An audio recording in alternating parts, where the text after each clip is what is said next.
अस्सलाम वालेकुम। आज हम जेके बुक्स क्लास 9th उर्दू का चैप्टर लॉटरी का टिकट करेंगे। तो चलिए स्टार्ट करते हैं। लॉटरी का टिकट जो है ये एक ड्रामा है जो शौकत थानवी की एक किताब सुनी सुनाई से लिया गया है। इस ड्रामे में 4 किरदार है, यानी कि 4 कैरेक्टर्स है इसमें। एक तो मुंशी जी है, दूसरा मुंशी जी की बीवी है, थर्ड इज़ सलीम, सलीम है तीसरा, और डाकिया है। ठीक है। इसमें मुंशी जी तो इस ड्रामे का जो मरकज़ी किरदार जो है, सेंट्रल थीम जो है पूरा वो इसी मुंशी जी के इर्द गिर्द घूमता है। इस ड्रामे का जो मौजू है वो ख़याली पुलाव पकाना है, यानी टॉपिक इस ड्रामा का यही है कि ख़याली पुलाव पकाना। तो चलिए स्टार्ट करते हैं हम। मुंशी जी की बीवी चूल्हा फूंक रही है, मुंशी जी आते हैं। तो ये एक ड्रामा है जो कि आपको तस्वुर में लाना है कि किस तरह से इसमें बातें हो रही है। ये आपस में ही इसमें 4 किरदार है। इस वक्त मुंशी जी की बीवी जो है वो चूल्हा फूंक रही है और अपने ही साथ कुछ बात कर रही है। बीवी, मुई गीली लकड़ियाँ उठाकर दे दी, जैसे खैरात ही मैं तो दी हैं। बीवी चूल्हा फूंकती है, दरवाज़ा खुलता है, मुंशी जी आते हैं। मुंशी जी की बीवी जो चूल्हा फूंक रही है और बहुत ज़्यादा इरिटेट हो रही है इन गीली लकड़ियों की वजह से। इसको बहुत मेहनत करनी पड़ती है चूल्हा जलाने में, और इसीलिए बोल रही है ऐसे इसने उठाकर लाई है मुंशी जी ने जैसे किसी ने इसको बीक में दे दी है, खैर चैरिटी में दी है। तो दरवाज़ा खुलता है और मुंशी जी अंदर आते हैं। मुंशी जी, अरे बाई कहाँ गई? ला हौल वला कुव्वत, वही हांडी चूल्हा, छोड़ो भी इसे, मैं पूछता हूँ कोई तार तो नहीं आया? अरे ज़रा छोड़ो, इसी चूल्हे में लगी रहती हो आप, ज़रा इसको छोड़ो। हाँ मुझे ये बताओ कोई तार कोई खत तो नहीं आया? बीवी, तार? कैसा तार? बीवी को तो तार का नहीं पता था, तो उसने बोला कि मुझे नहीं पता है, किस तार की बात कर रहे हो आप? मुंशी जी, यानी मालूम भी है आज 7 तारीख है, आज ही तो तार आएगा इस लॉटरी का। तो मुंशी जी ने एक लॉटरी का टिकट लिया हुआ है, ठीक है। तो 7 तारीख को ही उस 7 तारीख को ही अनाउंसमेंट होना है कि इनाम किसको मिलेगा इस लॉटरी का। तो इसीलिए मुंशी जी ने अपनी बीवी से कहा कि आज 7 तारीख है, आज ही तो तार आएगा इस लॉटरी का। बीवी, तो ये है, मैं तो समझी सचमुच किसी का तार आने वाला है, और मैं पूछती हूँ अब के ये लकड़ियाँ कहाँ से उठा कर लाए थे? इसकी बीवी ने बोला, अच्छा तो आप इस तार की बात कर रहे हैं, मैं तो समझी थी किसी और का खत आएगा, आप उसी के बारे में पूछ रहे हो। लेकिन फिर से उसने अपनी हांडी चूल्हे पर कंसंट्रेट करते हुए, मुझे ये बताओ कि ये लकड़ियाँ गीली किसने दी है, ये कहाँ से उठा कर लाए हो आप? मुंशी जी, अजी जहन्नुम में डालो इन लकड़ियों को और छोड़ो इस चूल्हा हांडी को। अब मुंशी जी इरिटेट हो रहे हैं, फिर से ये कोई और बात कर रहे हैं, और वहाँ से जो इसकी बीवी है वो चूल्हा हांडी चक्की यही बातें कर रही है, तो इरिटेट हो गए। तो इन्होंने बोला जहन्नुम में डालो इन लकड़ियों को और छोड़ो इस चूल्हा चक्की इस हांडी को। बीवी, फुकनी फेंकते हुए, फुकनी वो होती है एक चीज़ है जिससे हम फूंक मारते हैं और अच्छे से जो ये लकड़ियाँ हो उनको अच्छे से जलने में ये मदद करता है, ठीक है। बीवी फुकनी फूंकते हुए, कहो क्या कहते हो, सुन तो रही हूँ। वैसे तो इसकी बीवी का पूरा जो कंसंट्रेशन है वो लकड़ियों पर है, अपने चूल्हे पर है, लेकिन फिर भी मुंशी जी का दिल रखने के लिए बोल रही है कि हाँ बोलो, मैं आपकी बात सुन रही हूँ। मुंशी जी, ज़रा मुझे वो टिकट निकाल कर दे दो, कहाँ रखे हैं? ज़रा मुझे ये लॉटरी का टिकट निकाल के दो, क्योंकि मुंशी जी को फ़िक्र तो उसी चीज़ की है, उसी के बारे में ये बात कर रहे हैं। ज़रा मुझे ये टिकट निकाल के दो, आपने ये लॉटरी का टिकट कहाँ रखा है? बीवी, टिकट निकाले देती हूँ, मगर हांडी में देर हो जाएगी और नसीम स्कूल से आकर मेरा सर खाएगी। बीवी ने बोला कि मैं आपका टिकट भी निकाल के दूंगी, मगर हाँ अगर खाना बनाने मुझे ज़रा भी देर हो गई और नसीम जो है स्कूल गई हुई है, अगर वो वहाँ से आएगी और खाना तैयार नहीं होगा तो मेरा सर खाएगी, यानी बहुत ज़्यादा बातें करेंगी। मुंशी जी, जाओ जाओ, तुम टिकट निकालो। दरवाजे पर आहट होती है और सलीम दाखिल होता है। अब तीसरा कैरेक्टर जो है इस ड्रामा का वो आता है। अब मुंशी जी अपनी बीवी को बोलता है आप टिकट निकालो, और दरवाजे पर आहट होती है और दरवाज़ा खुलता है। इतने में सलीम दाखिल होता है। सलीम, आदाब अर्ज़। तो सलीम ने अंदर आते ही पहले ग्रीट किया इनको। मुंशी जी, ए भाई सुनो तो, रास्ते में तारगर का कोई आदमी तो लाल बाइसिकल पर नज़र नहीं आया? सलीम, जी नहीं तो क्यों, खैरियत तो है? तो सलीम ने आते ही जब ग्रीट किया, इनको आदाब कहा, तो मुंशी जी ने इनको फ़ौरन कहा कि सलीम, आपने रास्ते में पोस्ट ऑफिस के किसी आदमी को रेड कलर की साइकिल पर तो नहीं देखा यहाँ आते हुए? तो सलीम ने कहा नहीं। क्यों, खैरियत है? मीन्स क्या बात है? मुंशी जी, हाँ एक तार का इंतज़ार है।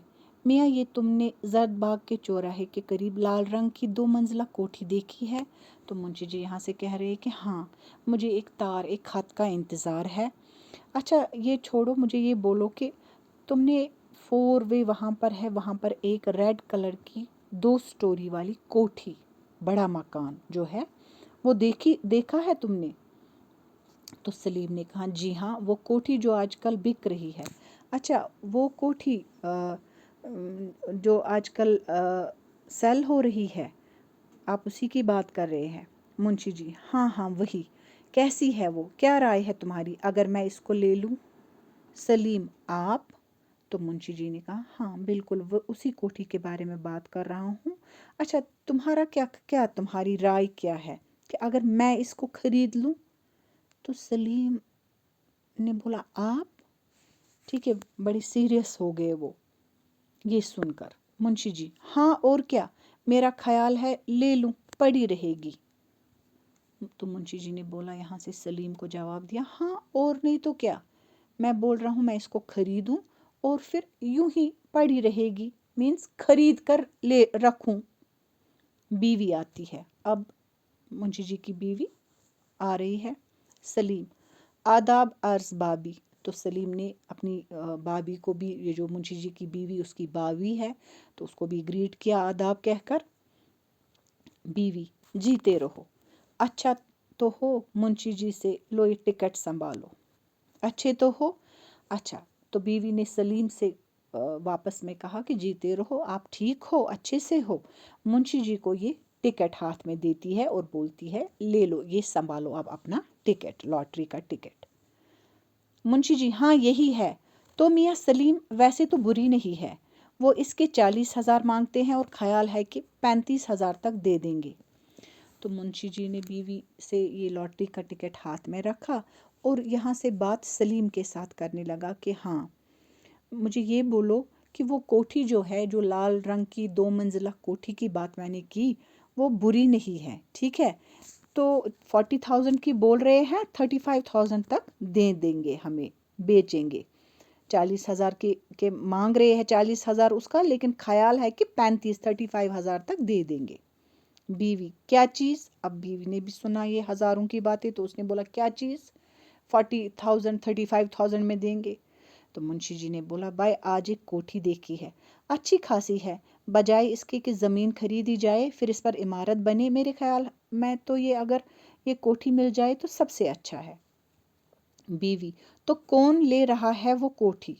मुंशी जी ने अपनी बीवी को कहा हाँ, ये कोठी की बात हम कर रहे हैं, मैंने ही कोठी देखी हुई है, मैंने वो बड़ा मकान जो है वो देखा हुआ है, वो अच्छी खासी है। और मेरे ख्याल से अगर हम कहीं पर ज़मीन लेंगे फिर उस पर मकान बनाएंगे तो उससे बेटर है कि हम ये कोठी ही ले ले, ठीक है, ये सबसे अच्छा रहेगा। बीवी, तो कौन ले रहा है वो कोठी? अरे वो कोठी की बात आप लोग कर रहे हो, तो बीवी बीवी भी परेशान हो गई कि ये कोठी कोठी कर रहे हैं, लेकिन ले कौन रहा है वो कोठी? मुंशी जी, फिर वही, अरे साहब मेरा ही इरादा है और कौन लेता? और मियाँ सलीम? तो मुंशी जी ने बोला, फिर से आप वही बातें करने लगी, बीवी से कह रहा है अरे मेरा ही इरादा है, मैंने ही इरादा किया है कि मैं उस कोठी को ले लूं। और बस उसके बाद ही मुंशी जी ने सलीम की ओर यानी कि बीवी की बीवी की बात काट कर सलीम से बात स्टार्ट किया। अब बीवी यहाँ से बात काट कर, अब जब मुंशी जी ने यहाँ से बोला कि मेरा ही इरादा है कोठी लेने का, तो बीवी ने इसकी बात उधरी काटी। मुझे ये शेख चिल्लियों की सी बातें अच्छी नहीं लगती। ये जो आप ख्याली पुलाव पका रहे हो, शेख चिल्लियों वाली सी बातें कर रहे हो, मुझे ये चीज़ें अच्छी नहीं लगती। क्योंकि बीवी को हैरत हुई कि उसको पता ही था कि पैर उतने ही फैलाने हैं जितनी चादर हो। अब ये कोठी वाली बात कहाँ से आ गई? इसीलिए बीवी ने बोला कि ये शेख चिल्लियों की सी बातें मुझे अच्छी नहीं लगती, ये पॉसिबल नहीं है, जो मुमकिन नहीं है वो बातें नहीं करनी चाहिए। मुंशी जी, शेख चिल्लियों की सी बातें? तुम तो हो बेवकूफ़। जब इस कोठी में जाकर बैठोगी रानी साहब बनकर, तो इस वक्त पूछूंगा मिजाज शरीफ। तो मुंशी जी इरिटेट हो गए। ठीक है, उन्होंने बोला शेख चिल्लियों की सी बातें कौन कर रहा है? तुम बेवकूफ़ हो, यानी कि दिमाग कम है तुम्हारा, बेअक्ली की बातें कर रही हो। जब तुम इस कोठी में जाकर बैठोगी, यानी मालिकिन बनकर इस कोठी की, तो तब मैं तुमसे पूछूंगा, ठीक है, तब बात करेंगे। सलीम तो हैरत में है ही, उसको तो समझ में कुछ आ नहीं रहा है कि क्या हो रहा है। बीवी को तो पता है कि लॉटरी का टिकट मैंने निकाल कर मुंशी जी के हाथ में दे दिया, लेकिन सलीम तो उससे भी बेखबर है। ठीक है, आखिर मालूम तो हो कि किस्सा क्या है, यानी क्या आप वाकई खरीद रहे हैं कोठी? सलीम को भी यकीन नहीं हो रहा है। वो बोल रहा है कि मुझे पूरा जो ये किस्सा है मुझे पता नहीं है, मुझे भी बताओ, क्या आप सचमुच ये कोठी खरीद रहे हो?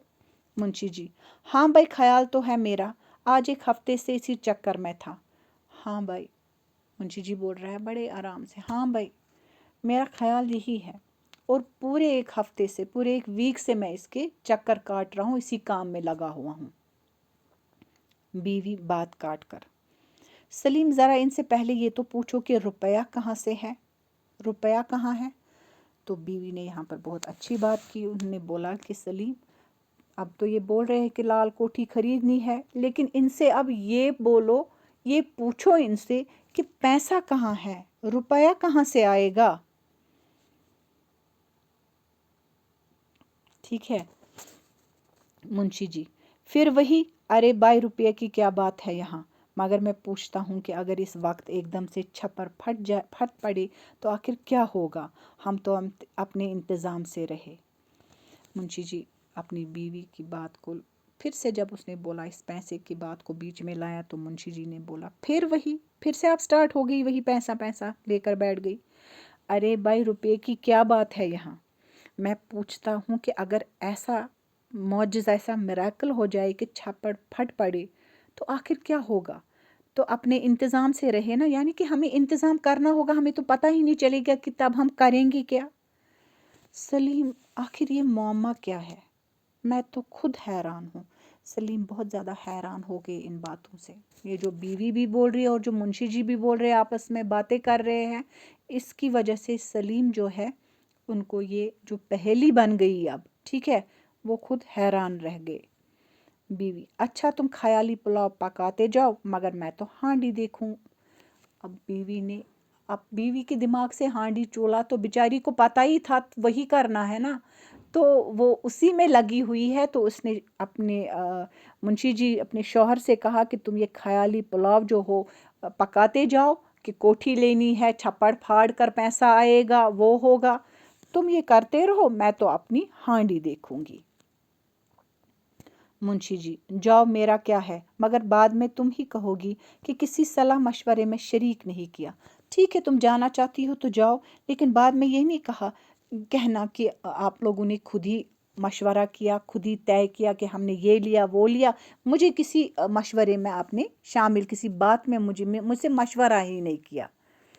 मैं तो यही कहता था कि तुम भी चलकर कोठी देख लेती, मगर खैर अब कल परसों तक मोटर पर चलकर देख लेना। तो मुंशी जी ने कहा कि बाद में आप कहोगे कि किसी मशवरे में मुझे शामिल नहीं किया, मुझसे आपने राय नहीं ली इस कोठी के बारे में। मैं तो चाहता था कि तुम खुद चलकर इस कोठी को देखो, तुम भी अपनी राय दो, लेकिन चलो कोई बात नहीं है, कुछ दिनों में मोटर में बैठकर यानी गाड़ी में बैठकर चलकर तुम ये खुद देखोगी। बीवी, मोटर पर नहीं, हवाई जहाज पर। अब जो बीवी है उसको ज़्यादा बहुत हसरत होने लगी मुंशी जी पर कि अब इसने कोठी तो कोठी थी, अब मोटर भी बीच में लाया कि मोटर भी खरीद रहा हूँ।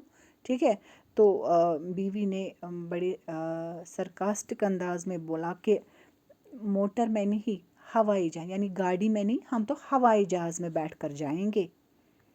मुंशी जी, क्या माने? यानी तुम हर बात गलत समझती हो, आखिर मैं क्या घास खा गया हूँ? तो मुंशी जी ने बोला, तुम क्या मेरी इन बातों को यूं ही ले रही हो? क्या मैं बेवकूफ़ हूँ? सलीम, यानी सचमुच के सड़कों पर चलने वाली मोटर? अब देखो सलीम मियाँ की हालत क्या हो गई। अभी तो तक तो वो कोठी खरीदने के साथ में से नहीं निकल रहे हैं। अब तो जब मुंशी जी ने उस पर गाड़ी खरीदने की बात की, वो तो बिल्कुल हैरान हो गए। उन्होंने बोला, यानी ये सचमुच के सड़कों पर चलने वाली मोटर? क्या आप उसी गाड़ी की बात कर रहे हैं जो सड़कों पर चलती है? मुंशी जी, भाई अजीब अहमक हो तुम भी, और नहीं तो क्या, कोकदार बच्चों का खिलौना। तो मुंशी जी सलीम की बातों पर अब ज़्यादा इरिटेट हो गए। उनने बोला, आप भी बड़े अजीब अहमक हो, आप भी ऐसी बातें कर रहे हो जैसे कोई जिसके पास जिसकी अक्ल नहीं होगी वही तो ये बात करेगा। वरना क्या मैं उन बच्चों के खिलौने जो गोद में बच्चे होते हैं उनकी वो गाड़ियाँ होती हैं उसकी बात करूँगा? अरे मैं तो सड़कों पर चलने सचमुच के मोटर सचमुच की गाड़ी की बात कर रहा हूँ। बीवी, ऐ तो वो क्या जाने, तुम भी तो पहेलियाँ बुझाते हो। अब बीवी को लगा कि इन्होंने डांट लगा दी सलीम मियाँ को, तो वो बीच में आग पड़ी। उन्होंने बोला कि अरे इस बेचारे को कहाँ पता है, आप भी तो पहेलियाँ बुझा रहे हो ना, ठीक है, आप भी सीधे सीधे नहीं बोल रहे हो। सलीम, तो फिर यही मोटर लीजिए। मुंशी जी, और क्या? तो सलीम ने बोला, यही मोटर लीजिएगा, ठीक है। मुंशी जी, और क्या? रहा रुपए का सवाल, वो तो छप्पर फाड़ कर देता है। तो मुंशी जी ने बोला, आप फिर से आप बात करोगे पैसों की, वो तो छप्पर फाड़ कर देता है। पर साल तक कलवा को कौन नहीं जानता कि साइकिल था कि साई था, मगर अब सेठ कल्लूमल बना हुआ है। तो अब मुंशी जी ने जब इन देवर और भाभी की बातें की, ये सिर्फ मुझे जब भी मैं ख़रीदने की कोई बात कर रहा हूँ तो उनको मजाक लग रहा है, तो इन्होंने एग्जाम्पल दे दी कि पर साल लास्ट ईयर नहीं, आपको पता है ये जो कलवा था इसको कौन नहीं जानता है, ये बिल्कुल भिखारी था, ठीक है, मगर अब सेठ कल्लूमल बना हुआ है। लेकिन अब देखो इसके दिन बदल गए, अब ये सेठ कल्लूमल बन गया। क्या हम इससे भी गए गुजरे हुए हैं? क्या हम इससे भी बदतर है हमारी हालत? मतलब हमारी हालत इससे बदतर तो नहीं है, अगर इसके दिन फिर गए तो हमारे क्यों नहीं बदलेंगे? सलीम, मगर मेरी अक्ल हैरान है कि आज यहाँ ये बातें कैसे हो रही है।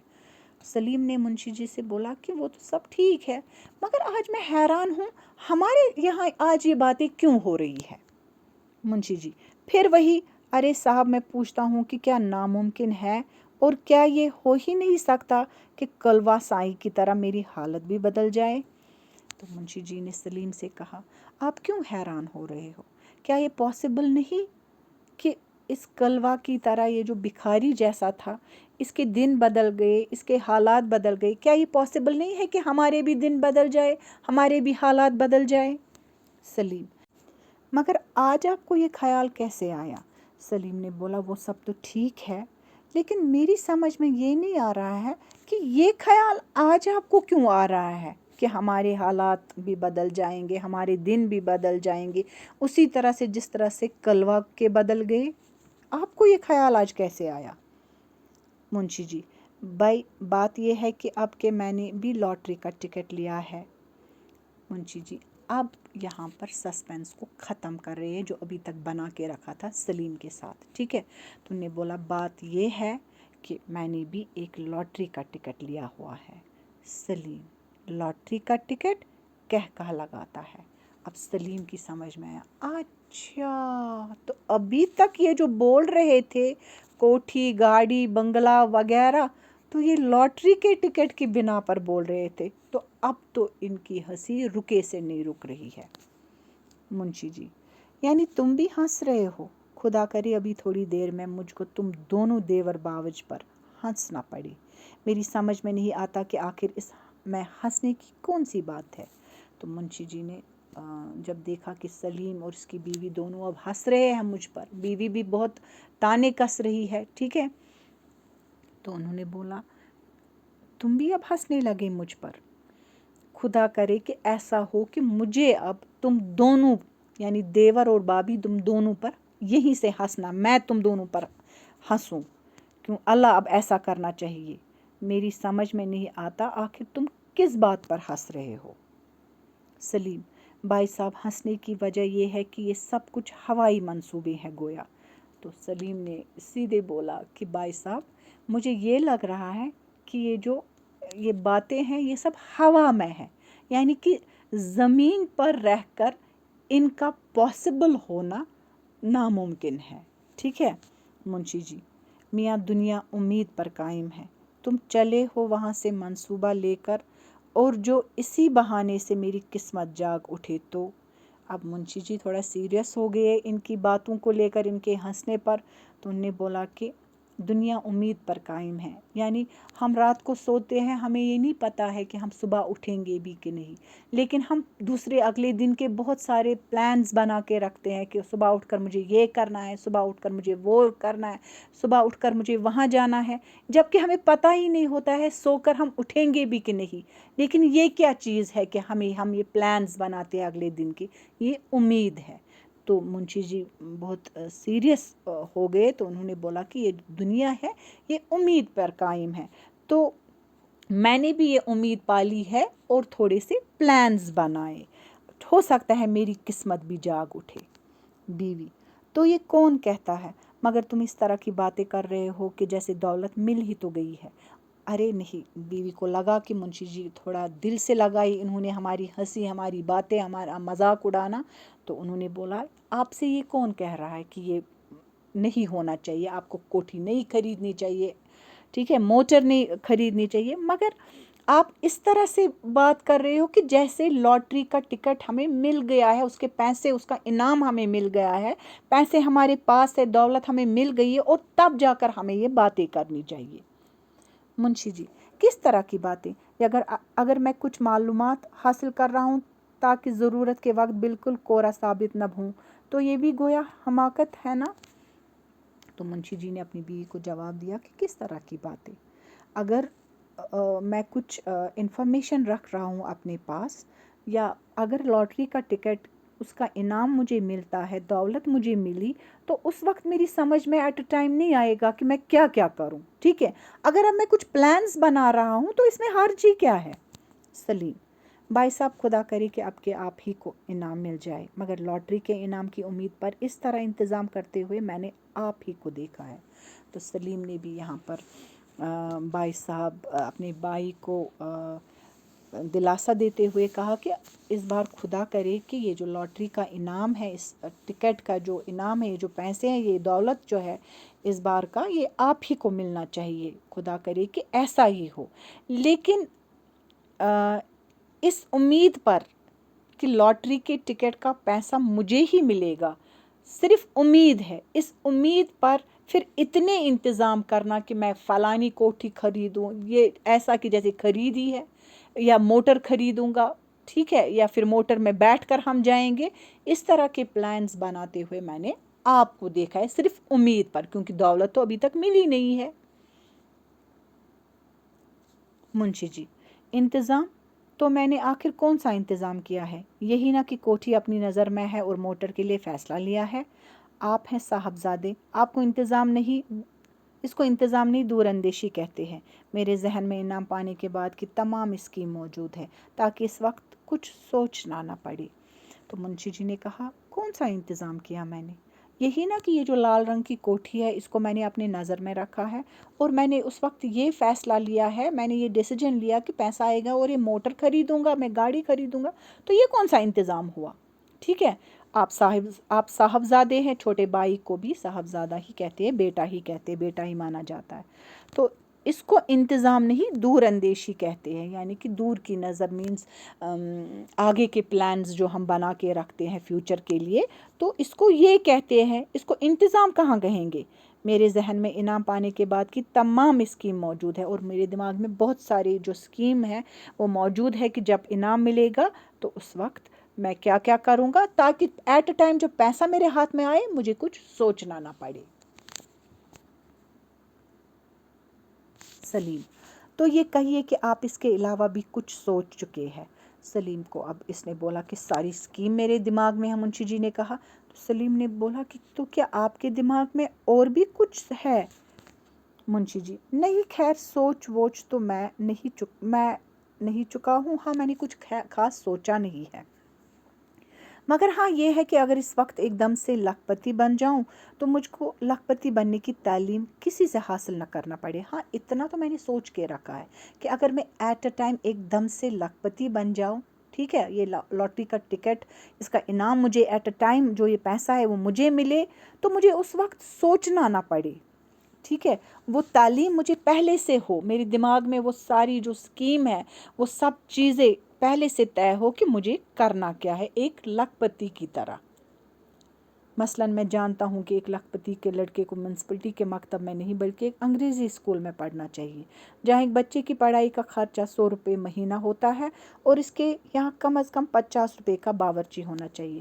मुंशी जी ने बोला, जैसे मैं ये सोच कर मैंने ये रखा है कि एक लखपति का बेटा जैसे है वो गवर्नमेंट स्कूल में नहीं पढ़ना चाहिए, वो उस स्कूल में पढ़ना चाहिए जहाँ की फ़ीस 100 रुपीज़ हो और जहाँ पर उसको जो शेफ़ है खाना पकाने वाला उसको कम से कम 50 रुपीज़ हम दिया करें। ठीक है, एक लखपति जो ऐसा करता होगा। तो और क्या, मगर तुम ही बताओ, एक लखपति के यहाँ अब 50 रुपये से भी कम के बावर्ची क्या अच्छे मालूम होंगे? मैंने तय कर लिया है कि बावर्ची खाने का खर्च अगर किफ़ायत से चलाया गया तो 500 से बढ़ने न पाएगा। तो मुंशी जी अभी अपने ही साथ अपने प्लान्स बोल रहे हैं कि तुम ही बताओ कि अगर लखपति का उसके यहाँ जो किचन में खाना पकाएगा बावर्ची, ठीक है, उसको क्या 50 रुपये से कम देंगे? हाँ, मैंने एक चीज़ तय करके रखी है कि अगर किचन का खर्चा किफ़ायत से किफ़ायत शायरी से किया जाए, ठीक है, कंट्रोल से एतदाल से चीज़ों को ख़रीदेंगे, पकाएंगे, खाएंगे, तो 500 रुपये से ज़्यादा मैं बढ़ने नहीं दूंगा। यानी कि ये जो शेफ़ है किचन में, बावर्ची है जो खाना पकाएगा, वहाँ का काम काज वो पकाना शकाना 500 से ज़्यादा मैं उसको बढ़ने नहीं दूंगा। सलीम: यानी 500 माहवार से बढ़ने ना पाएगा? आप मंथली 500 रुपीज़ की बात करें कि मंथली आप 500 रुपीज़ से बढ़ने नहीं दोगे? मुंशी जी: और नहीं तो क्या, 500 रुपये साल? भाई बड़े बेवकूफ़ हो, ज़रा ये गौर करो कि आए दिन मेरे यहाँ बड़े बड़े राजा और नवाब मेहमान हुआ करेंगे, नौकर चाकर मामाएँ दाइयाँ मुगलानियाँ वगैरह मिलाकर नहीं तो कोई 30-40 आदमी तो घर ही के होंगे। बल्कि मेरा ख्याल है कि मुझको 500 से ज़्यादा की मंजूरी देना पड़ेगी। क्या ख्याल है तुम्हारा? सलीम तो हैरत में है। उसने बोला 500 रुपीज़ आप मंथली की बात कर रहे हो? तो मुंशी जी को गुस्सा है। उन्होंने बोला आप क्या साल की बात कर रहे हो? वरना आप तो बड़े अजीब इंसान हो, ये नहीं पता है कि मेरे घर में फिर और कौन कौन होगा खाना खाने के लिए? ठीक है, नौकर चाकर होंगे, मामाएँ होंगी, दाइयाँ होंगी, मुगलानियाँ मुगल्स की बीवियाँ हो, ठीक है, वो सब मिलाकर 30-40 30-40 बंदे तो घर के ही हो गए ना। और मेरा ख्याल है अब मुझे लग रहा है कि 500 जो है उसकी मंजूरी मुझे उससे ज़्यादा की मंजूरी देनी पड़ेगी, क्योंकि मुझे अब 500 कम लग रहा है। तुम्हारा क्या ख्याल है? सलीम से पूछते हुए। अब सलीम: मेरी राय में बाबी को भी बुला लीजिए, फिर हिसाब लगे। तो सलीम तो हैरान है। उसने बोला अब मेरे ख्याल में इस बात में हमें बाबी का भी मशवरा लेना चाहिए, तो तब हिसाब करेंगे कि कितना देना चाहिए। बीवी: जो किसी काम से इनके पास से गुजरती है, मैं नहीं सुनती ऐसी बातें, न सूत न कपास। ठीक है, तो बीवी को बहुत बुरा लग रहा है कि ये मुंशी जी किस तरह से ख्याली पुलाव पका रहे हैं और अब सलीम को भी इसमें उलझा रहे हैं। तो ये इनके पास से गुजरती है और बोला कि जब ये बात करे कि भाभी को भी बुला लेते हैं, वो भी बैठकर हमारा मशवरा सुनेगी, हमें मशवरा देगी, तो तब जाकर हम कोई पैसा तय करेंगे कि मंथली हम कितना करेंगे। तो बीवी वहाँ से गुजरती है, ठीक है। जब उसने उसकी कानों में ये बात पड़ी तो उन्होंने बोला जी नहीं, मैं ऐसी बातें नहीं सुनती, न सूत न कपास, यानी कि ये बेमतलब की बातें हैं जिनका कोई मतलब ही नहीं है। कुंडी खटखटाने की आवाज़, तार वाला आवाज़ देता है। अब इतने ही में कुंडी जो है दरवाजे की, वो खटखटाने की आवाज़ आ रही है और बाहर से आवाज़ आ रही है कि तार है, तार वाला, ठीक है, जिसका मुंशी जी को बेसब्री से इंतज़ार था। मुंशी जी गड़बड़ाकर, तार, सुनती हो तार? मियाँ सलीम तार, दौड़कर बाहर जाता है। मुंशी जी ने अब बहुत गड़बड़ा गए, ये बहुत नर्वस हो गए, तो उन्होंने बोला तार, इसी का तो इंतज़ार था, इसी का तो पूरा टॉपिक, ये जो पूरा इस वक्त चल रहा था, ख्याली पुलाव शेख चिल्ली के सपने जो थे, ये इसी तार की वजह से तो बुने जा रहे थे। तो जब तार ही आ गया अब, तो मुंशी जी नर्वस हो गए। उन्होंने बोला सुनती हो मियाँ सलीम तार? तो इन्होंने सलीम से भी बोला देखो तार, बीवी से भी बोला तार आ रहा है, और वो दौड़कर बाहर जाते हैं। सलीम, ये तो वाकई तार है, तार यानी वाकई तार। सलीम को भी बिल्कुल यकीन नहीं हो रहा है। अब तो ये लोग भी नर्वस हो रहे, बोले अच्छा अब तो वाकई में ये तार है। बीवी, वारी तेरी शान, तूने दिन पलट दिए। बीवी को लगा कि हाँ अब तो ये सच हो गया। उसने बोला वाह, अब तो हमारे भी दिन बदल जाएंगे। मुंशी जी दौड़ते हुए आते हैं, भाई 1 रुपया है मगर तुम्हारे पास कहाँ? मियाँ सलीम, 1 रुपया हो तो तार वाले को दे दो। तो मुंशी जी जो भागते हुए आ रहे हैं बीवी के पास, बोला जल्दी से 1 रुपया दे दो, निकालो अच्छा वैसे तुम्हारे पास तो नहीं होंगे। तो ये सलीम के पास जाते, सलीम 1 रुपया निकालो और तार वाले को दे दो, ठीक है, डाकिया को दे दो। मुंशी जी, ए देखो तो कितना इनाम निकला, बिस्मिल्लाह कहकर खोलना तार। तो बीवी बोलती है ज़रा ये तार जब देखा इन्होंने अब हाथ में, तो बीवी ने कहा कि देखो तो कितना इनाम निकला है, लेकिन बिस्मिल्लाह कह के खोलना, ठीक है, अल्लाह के नाम से शुरू हो, उसका अल्लाह का नाम ले लो तब खोलना इस तार को। मुंशी जी, भाई तुम्हारे हाथ मुबारक है, तुम ही खोलो, मेरे तो हाथ इस वक्त कांप रहे हैं। दस्तखत करने की जगह लिख गया था घबरा के लखपति। तो मुंशी जी ने बोला कि मैं तो ये तार नहीं खोल सकता, तुम्हारे मुबारक हाथ है, ठीक है, तुम ही इस तार को खोलो, क्योंकि मेरे हाथ इस वक्त खुशी की वजह से कांप रहे हैं। दस्तखत करने की जगह लिख गया था घबरा के लखपति, और जहाँ पर मुझे इस तार को लेकर डाकिया को वो नीचे साइन नहीं करना होता है, साइन करने की जगह मैंने अपना नाम नहीं लखपति लिख दिया है। बीवी, ऐ तो तुम खुद ही क्यों नहीं खोलते? अरे आप खुद ही खोलो इसको। मुंशी जी, नहीं तुम खोलो बिस्मिल्लाह करके, मुझे इस वक्त कुछ इख्तिलाज सा हो रहा है, मैं तो नहीं खोल रहा हूँ, मैं इस तार को खोल भी नहीं सकता, ठीक है, मुझे इस वक्त बेचैनी सी हो रही है। इख्तिलाज में मैं बेचैन हो रहा हूँ, मुझे बेचैनी फील हो रही है, नर्वस हो रहा हूँ, तुम ही इस तार को खोलो। बीवी, लो पढ़ो। तो बीवी ने तार को खोला और बोलो ले लो और पढ़ो क्या लिखा है इसमें। मुंशी जी, लेना सलीम मियाँ, देखो रकम कितनी है, किधर गया मेरा चश्मा। मुंशी जी ने तार अब सलीम मियाँ के हाथ में दे दी और बोला ज़रा देखो तो कितनी रकम लिखी हुई है इस तार में, ज़रा मेरा चश्मा भी कहाँ गया इसी वक्त। सलीम, अरे। सलीम ने जब तार पढ़ा तो उसके मुंह से निकला अरे। मुंशी जी, क्यों क्यों, क्या बात है, क्या बात है सलीम मियाँ, आप अरे क्यों कर रहे हो?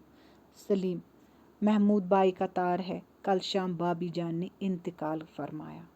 तो सलीम ने बोला कि ये तार महमूद बाई का है और कल शाम भाभी जो है वो इस दुनिया से चली गई है, ये उसी की खबर है, उसके मरने की खबर है, ठीक है।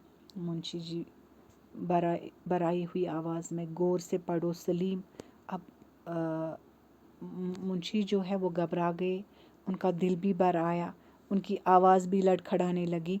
उन्होंने सलीम, क्योंकि उन्होंने बहुत सारे सपने बांध रखे थे इस तार से, उन्होंने सलीम से बोला कि ज़रा सलीम गौर से इस तार को पढ़ो। बीवी, हाय ये मेरी रज़ों के मरने का तार है। तो बीवी रोती है।